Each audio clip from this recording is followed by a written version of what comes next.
Сәлеметсіздер ме балалар? Бүгін біз сіздермен Part 3 үшінші бөлім Lesson 7 жетінші сабақты өтетін боламыз. My family 3.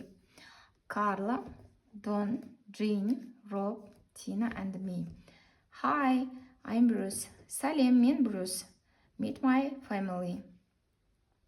Менің отбасымды қабыл алыңдар. This is my grandma.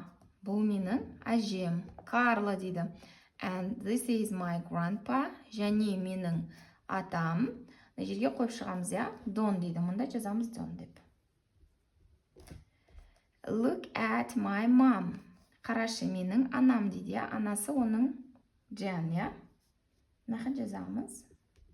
Есімдерін жазып шығамыз. And my dad, Rob. Және менің әкем, dad деген әкем, я? Rob. They are, олар, не дейді? Dark hair, қара шашты және brown eyes, қоңыр көзді дейді.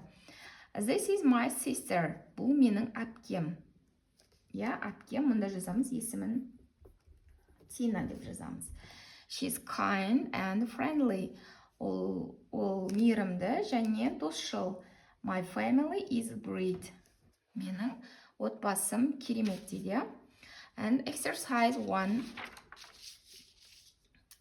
Read and complete the names дейді. Оқы және есімдерін жалғастыр дейді. Міне жазып қойдық, біз орындап қойдық бірінші жаттығуды. Енді келесі. Екіншісінде think дейді, ойлан дейді.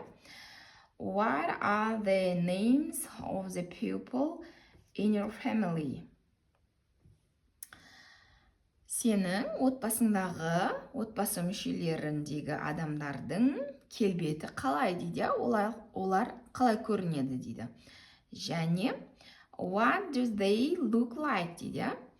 Олардың түрлері қалай?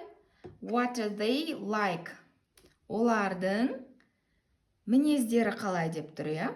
Tell the class, сыныпқа айтып бер дейді. Енді бұл жерде біз сипаттап берсек болады, я? Мына жаттығуға қарап орындасақ болады.